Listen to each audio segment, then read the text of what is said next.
How I survived being a girl for a month. I never thought a stupid bet would change my life forever. It started as a joke, something ridiculous that my best friend, Jake, dared me to do. We were just hanging out one evening, scrolling through social media, when he stopped at a video of a guy getting a full drag makeover. He turned to me, grinning. "I bet you couldn't last a day dressed as a girl," he said. I laughed it off. "Easy. That's nothing." "Okay, smart ass. Make it a month," he smirked, clearly expecting me to back down. That's when my girlfriend, Emma, walked into the room. "What are you two idiots arguing about?" Jake explained the bet, and to my horror, Emma loved the idea. "Oh my God, you have to do it. I'll even help," she said, eyes sparkling with mischief. At first, I refused, but then Jake threw $5,000 on the table, money I desperately needed to cover my rent and college debt. 30 days. Full commitment. No cheating. "If you back out, you owe me double," Jake said, extending his hand. I hesitated. Emma leaned in and whispered, "Come on, babe. What's the worst that could happen?" I shook his hand. That night, I had no idea that the next 30 days would change me forever. My name is Ethan Carter, 22 years old, college student, and completely normal. At least I was. I had a girlfriend I loved, a part-time job at a tech store, and a pretty standard life. I wasn't into crossdressing. Not even a little. But when I told Emma and Jake that I'd take the bet, they went all in. Emma immediately started planning my transformation, and within a day, my life spiraled out of control. The next morning, Emma showed up at my apartment with a suitcase full of girls' clothes. "All right, step 1, you need a new look," she announced, dumping everything onto my bed. I stared at the mess. Dresses, skirts, blouses, even a freaking bra. My stomach turned. "No way," I said, shaking my head. "Oh, come on. You agreed to this. You can't just wear baggy hoodies and call it a day," she teased, handing me a tight tank top and some leggings. Reluctantly, I put them on. Instant regret. The leggings hugged my legs in a way that felt way too revealing, and the tank top? Let's just say it was not built for a guy's body. Emma was loving this. "You look kind of hot," she smirked, making me groan. But this was just the beginning. The real nightmare started when she pulled out a wig and a makeup kit. "Oh no. Nope. I'm out," I protested. "Are you scared? Don't tell me you're backing out already," Emma taunted. I clenched my fists. I couldn't lose this bet. "Fine. Do whatever you want." Emma grinned like a maniac and got to work.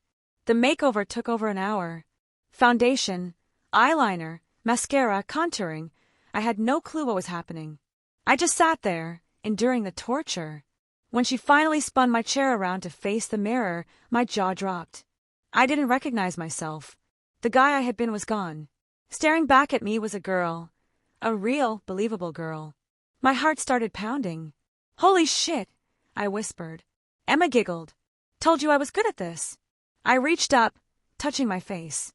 The smooth skin, the long fake lashes, the soft pink lips, it all felt wrong.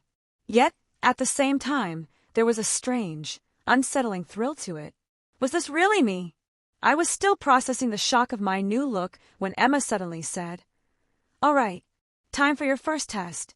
I frowned. "What test?" She grinned. "We're going out." "No. No way. Not happening." I shook my head violently. "You have to, Ethan. You need to get used to being in public like this. If you can't even handle a trip to the store, how are you going to last a whole month?" She had a point, but still. Going out in public. Like this. I swallowed hard.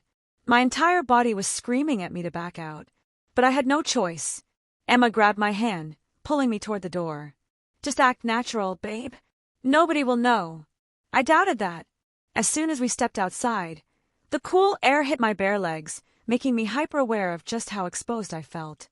I hugged myself, walking stiffly, every step making me feel like the whole world was staring at me. Emma, on the other hand, was thriving. "Relax," she whispered as we entered the store. "Just walk like you belong." Easier said than done. Every second felt like a lifetime. And then, I heard someone behind me say, "Excuse me, miss?" I froze. Was he talking to me? I slowly turned around. A store clerk was standing there, smiling politely. Do you need help finding something? My stomach flipped. He actually thought I was a girl. Emma squeezed my arm, giving me a warning look.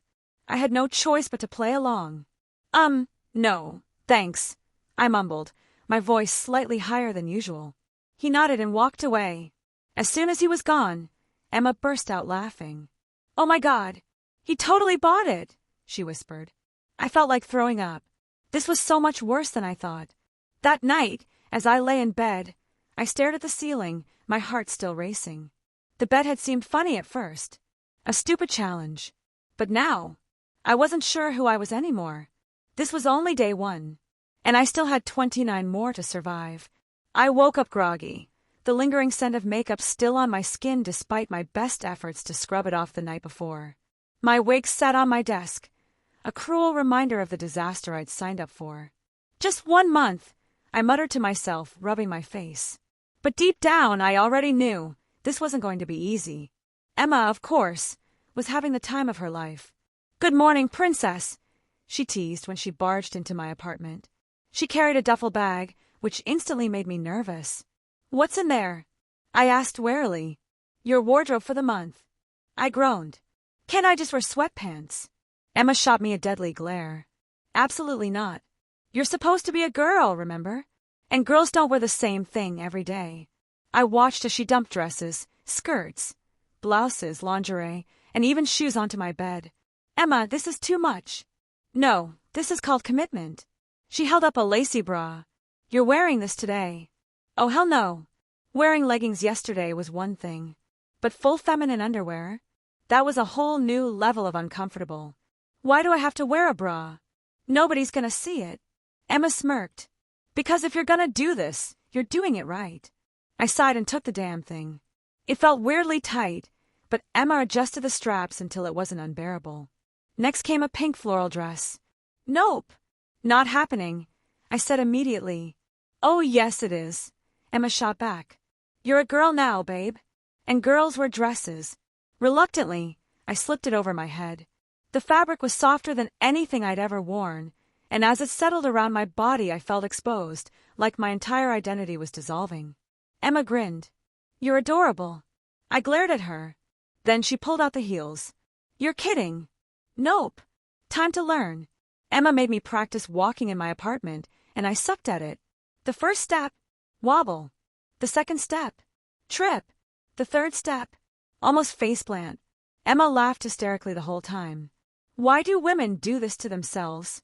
I groaned. Because we like to look good, duh. After 30 minutes of struggling, I managed to walk without falling over. But I still looked ridiculous. All right, enough practice, Emma said, grabbing her keys. Time for the real test. I froze. What test? We're going shopping. No. No way. Absolutely not. Emma, I can't. She raised an eyebrow. Are you backing out of the bed? I clenched my jaw. Damn it. So there I was, standing outside my apartment, dressed as a girl, about to step into a public mall for the first time. And I had never been more terrified in my life. The moment we stepped inside the mall, my heart pounded so hard I thought I'd pass out. People were everywhere. Relax, Emma whispered. Just act normal. Normal? How the hell was I supposed to act normal when I was wearing a dress and heels? I walked stiffly, hyper-aware of every step. The sound of my heels clicking on the tile made me want to die.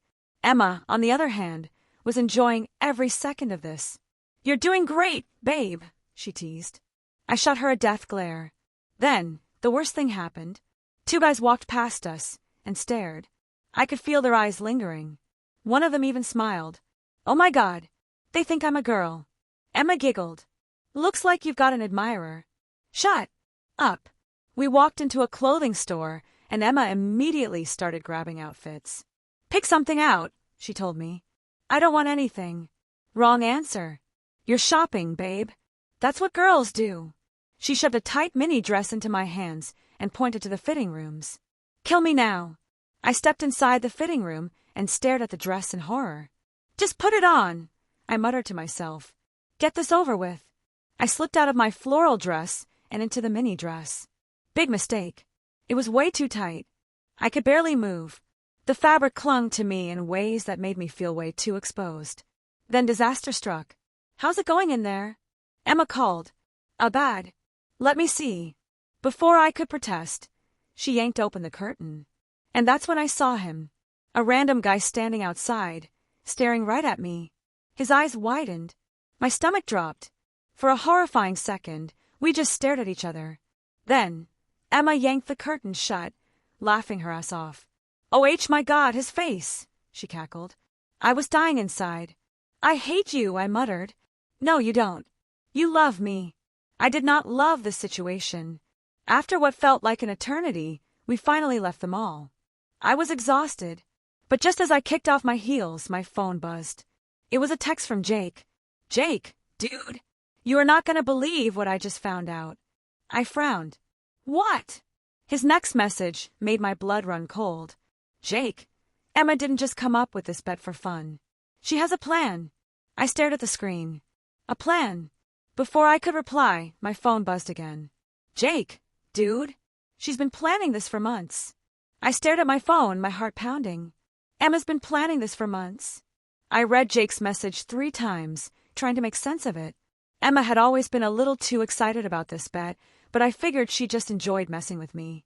Now, though, I had a really bad feeling. My fingers hovered over the keyboard. "What do you mean?" I typed back. Jake's reply came instantly. "Jake, not over text. Meet me tomorrow." It's serious. That did not make me feel any better. I glanced toward Emma, who was lying on my bed, casually scrolling through her phone like she hadn't just dragged me through the most humiliating day of my life. I needed answers. But first, I needed to survive another night as a girl. "You know," Emma said, "if you're going to do this properly, you should really start sleeping in something cute." I narrowed my eyes. "Define cute." She grinned and pulled out silky pink pajamas. I groaned. "Emma, come on." "No excuses, princess." With a sigh, I changed into the softest, silkiest pajamas I'd ever worn. They were loose, yet somehow still weirdly revealing. "You look adorable."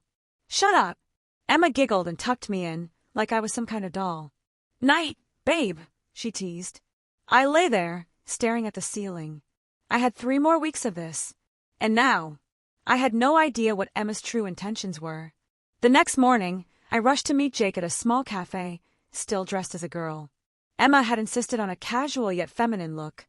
A soft sweater, skinny jeans, and ankle boots. It was better than a dress, but I still felt completely exposed. Jake spotted me immediately. His eyes widened. "Dude, don't say anything," I hissed, sliding into the booth. He held up his hands. Okay, but we need to talk." I leaned forward. "What the hell is going on, Jake?" He sighed, pulling out his phone. "I heard Emma talking to someone last week. I didn't think much of it at first, but then I started looking into things." "Looking into what?" Jake hesitated. "You know how Emma's really into psychology." "Yeah, well, I think she's using this bet as an experiment." I froze. "What?" "I don't know for sure," Jake admitted, "but I overheard her saying something about testing identity under prolonged influence." I blinked. "Testing identity?" "Yeah, like she's seeing what happens when you live as a girl for a month. If it changes you." A cold chill ran down my spine. "You're telling me she's basically using me as her own personal science project?" Jake nodded grimly. And suddenly, everything made sense. Emma's excitement, the strict rules, the way she pushed me further every single day. This wasn't just a bet. It was an experiment. And I was the lab rat. That night, when Emma showed up again, I couldn't stop thinking about what Jake said. "So," she said cheerfully, "you're learning makeup today." "Emma." She paused. "Yeah." I hesitated. I wanted to confront her, ask her outright what her real intentions were. But I wasn't ready. Not yet. So instead, I let her paint my face. She started with foundation, blending it carefully. "You have nice skin, you know," she said casually. I grunted. Then came the contouring, the eyeliner, the lipstick. By the time she finished, I barely recognized myself. "Whoa," I muttered, staring at my reflection. "Told you," Emma smirked. And the worst part, I actually looked kind of good. Later that night, I got a text from Jake. Jake, meet me at the park in 10 minutes. I quickly threw on a hoodie and sneakers, trying to look as normal as possible. But just as I was sneaking out, "Where are you going?" I froze. Emma stood by the door, arms crossed. Just going for a walk." She narrowed her eyes. "Dressed like that? Suspicious." I forced a laugh. "Just needed some air." She stared at me for a long moment. Then, "All right, don't be out too late." I nodded and rushed out. But as I walked to the park, I couldn't shake the feeling that Emma wasn't buying it. When I met Jake, he looked even more stressed than before. "Dude, listen." He shoved his phone in my face. It was an email. To Emma. Subject: Phase 2 begins. My stomach dropped. "Jake, what the hell is this?" "I don't know. But whatever Phase 2 is, it starts soon." Those 3 words would not leave my head. I stared at Jake's phone, my pulse thudding in my ears. "Who sent this?" I asked, my voice barely above a whisper. "I don't know," Jake said. "But it's from some research institute. Emma's been in contact with them." A research institute. A cold chill ran through me. "You think she's—" "I don't know, dude." Jake cut in. "But whatever this is, you need to get out before Phase 2 starts." I swallowed hard, because for the first time since this whole insane bet started, I realized something. I wasn't playing Emma's game anymore. I was trapped in it. When I got back home, Emma was waiting for me. "Where were you?" Her voice was calm. Too calm. Just getting some air," I said, forcing a casual tone. Emma tilted her head, watching me, studying me, like she already knew everything. Then she smiled. "I was thinking," she said lightly, "since you're so committed to this whole being a girl thing, maybe it's time for something permanent." I froze. "Permanent?" She nodded. "We've been taking things slow, but I think you're ready for the next step." A twist of fear coiled in my stomach. "Next step?" I echoed. Emma's smile widened. "Hair removal." My blood ran cold. "What?" "Think about it," she said sweetly. "If you're really going to be a girl for a month, don't you want to be convincing?" I swallowed hard. "Emma, I don't know if—" "Oh, come on," she teased. "You don't want stubble ruining your pretty little look, do you?" I stared at her. Because now, I finally saw it. Emma wasn't helping me. She wasn't just having fun with this.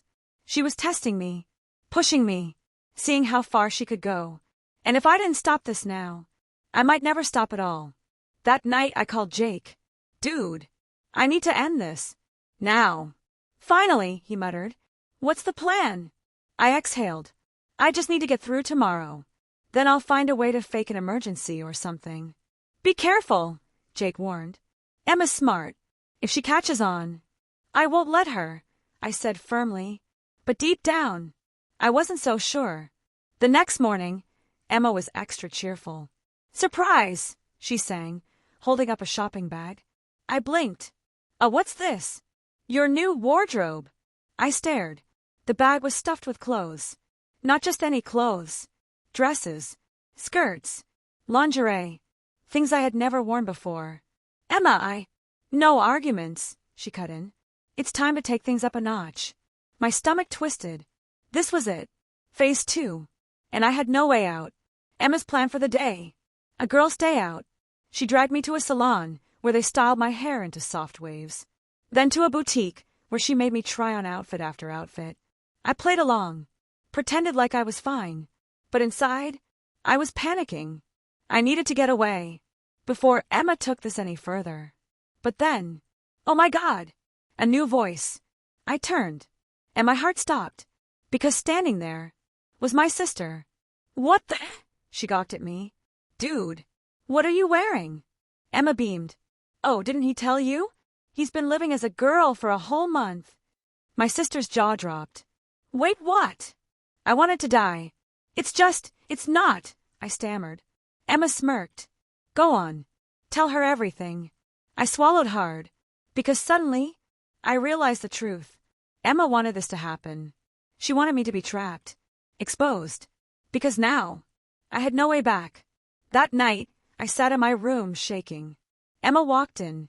"Rough day?" she asked sweetly. I snapped. "Emma, what the hell is wrong with you?" She blinked. "Excuse me. You set me up. I shouted. You wanted my sister to find out. You wanted me to be stuck like this. Emma sighed. You're overreacting, she said smoothly. I just think it's cute how easily you've adapted. I stared at her. And finally, I saw her for who she really was. Manipulative. Controlling.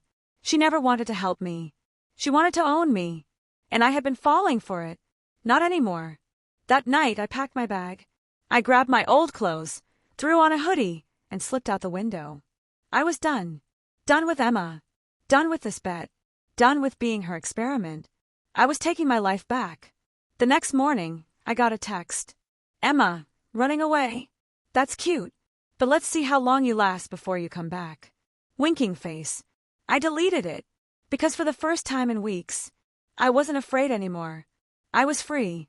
I thought I was free. I thought leaving Emma behind meant this nightmare was over. But I was wrong. Because Emma, she wasn't done with me yet. And she was about to prove that escaping her was impossible. I crashed at Jake's place that night. Couldn't go home, my sister knew. Couldn't face my friends. What if Emma had already spread the word? I just needed one night to think. Dude, I still don't get it, Jake said, tossing me a blanket. Why would Emma do all this? I hesitated, because I still didn't know. Was it control? A sick game? Some twisted experiment? I don't care, I muttered. I just want my life back. But as I pulled the blanket over me, trying to shut out the world, my phone buzzed. Unknown number. Running didn't save you. It just made the game more fun. Let's see what you do next. Red heart. My stomach dropped. Emma. And she was just getting started. The next morning, Jake's face was pale. Dude, he said, holding up his phone. You need to see this. I grabbed it and felt my blood turn to ice. Emma had posted pictures. Not just any pictures. Me. In full makeup. Wearing her dresses. Smiling like I was having the time of my life. With the caption, Fire, my boyfriend looks better as a girl. Should I keep him this way? Fire. Thousands of likes. Comments flooding in. He's gorgeous. Honestly, he should just stay like this. I'd date her. Await him. LOL. I couldn't breathe. Jake, I gasped. She just outed you to the whole world, he finished grimly. And the worst part, Emma had won. Because no matter what I did next, I would never be able to undo this. My phone wouldn't stop buzzing. Friends. Strangers. Even people I hadn't spoken to in years. Is this really you? OMG, are you serious? Why didn't you tell me you were into this? I wanted to scream. We can fix this, Jake said. Just lay low. Ignore it. But then, my sister called. What the hell, Alex? I winced. Look, I can expla. Explain what? That you've been running around in skirts for the past month? That your insane girlfriend turned you into her personal doll? I gritted my teeth. It's not like that. Then what is it? I had no answer. Because even I didn't know where the lie ended and the truth began. That night, a knock at the door. I didn't move. Jake checked the peephole. His face darkened. It's her. My stomach clenched. Don't open it, I whispered. Jake hesitated.